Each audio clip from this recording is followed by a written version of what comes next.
Do you guys want to hear one of the most unsettling stories I've ever heard in my entire life? Because here we go. Night submitter did not tell me whether I could use her real name or not, so I'm going to call her Amber. So Amanda wasn't trained to sleep by herself until she was like 11, 12 years old. She was really scared of the dark, so she would sleep with her parents. So she was around 11, 12 years old when her parents were finally like, listen, you have to sleep by yourself. Like you gotta go to in your own bed. So they did that. They made her go in her own bed. She would tell her parents like, listen, I'm terrified of the dark. I cannot sleep by myself. So her dad was like, okay, I'll tuck you in every single night. And I'll watch you go to sleep. So he would tuck her in, he would wait till she would go to sleep, and then he would leave the room and go to bed. Every single night she would leave her door open because she was afraid of the dark, and everything went pretty smoothly until she started realizing that her dad was leaving in the middle of the night. Now, it's important to note that from her bedroom, she could see her parents' door. So if they were to walk out of their room, she would see them. So one particular night, she cannot sleep. She is tossing and turning in bed because she is just riddled with fear. So she is wide awake. She can't remember exactly what was freaking her out, but suddenly she hears the faint sound of footsteps just walking down the hallway. So in her head, she's thinking, okay, my mom just got up because her father was actually sleeping beside her. But then she realizes that if her mom were to get up, she would have seen her mom come out of her room. She was facing in that direction. There was no other way around it. She would have seen her come out of her room, and she did not. Her body freezes with fear at this realization. Then she hears the footsteps like closing in, and she is so scared at this point that she literally cannot move. So she looks down in hopes of seeing an incoming shadow of somebody. I'm not sure why she wanted to see that, but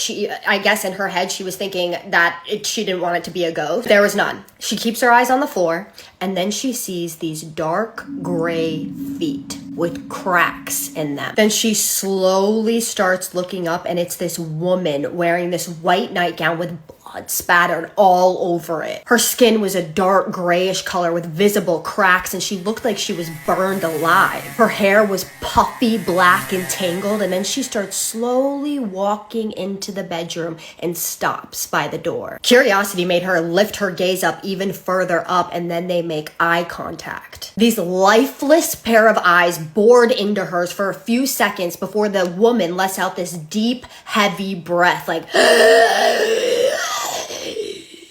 Then the deep breaths turn quicker and more rapid, and then the corner of her mouth starts to crack up a little bit as if she was trying to smile, but it wasn't reaching her eyes. She could not stand the sight of this thing, and so she just starts screaming at the top of her lungs, hoping that this will scare this thing away or wake her father up. After she starts screaming, she said that it just felt odd. She felt weird, and her father wasn't waking up. And at the same time, this woman is breathing crazy heavy and then like trying to laugh. So her mouth is cracked a little bit upward, but her eyes aren't smiling. She's breathing heavy and trying to laugh at the same time. So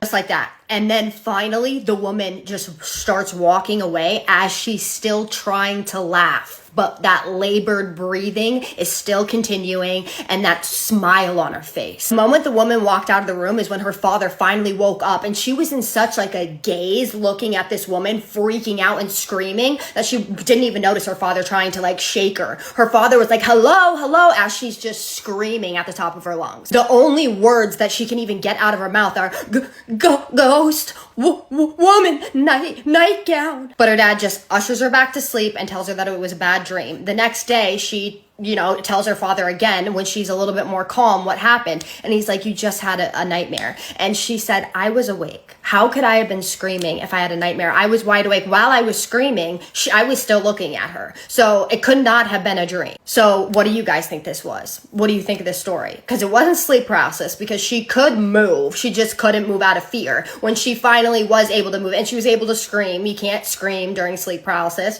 So that was terrifying. That would just, I don't even know what I would do if I saw that. I think I would lose my mind. I think I would lose it for the rest of my life. She said that this was actually her first paranormal experience, which means that she has more, I'm guessing, and I would like to hear them if she has more.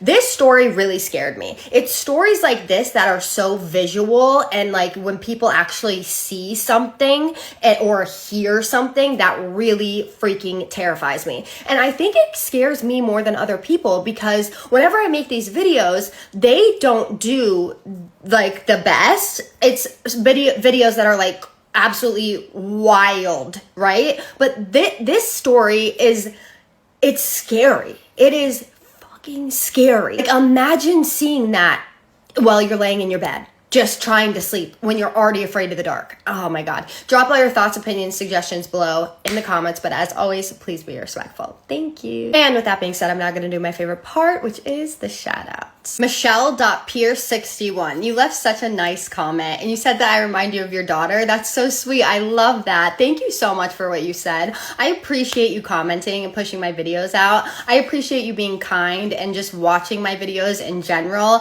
The support means absolutely everything to me, and I hope that you know how much I appreciate it, especially the kindness, and this is my way of showing my gratitude. So thank you so much. I love you. Stace1434. I cannot remember if I gave you a shout out or not, and I can't find it, so if I did already, I guess you get two. But thank you so much. You said that I was your favorite creator, and that means everything to me. You guys know how much that means to me. Thank you so much. And I love that you listen to my stories while you go to sleep. I listen to spooky stories too when I go to sleep because I'm a weirdo. I listen to them all the time. So I totally get that. I love it. I love it when other people do that. And I love that I am now a content creator that other people listen to. It will always make me feel like so good. I'll never get over it. It's such a crazy honor to be that for other people. You have no idea. So thank you so much for telling me that. I truly appreciate you, girl. You are the best. Thank you for supporting me, and I love you. And with that being said, my name is Kajsa, and I tell true scary stories on here every single night that you guys submit to me. So if you're into that, hit that follow button, and I just need you to do 3 things for me. And what are those? Keep sending me your scary stories, have a safe night, and what's the third one? Say it with me.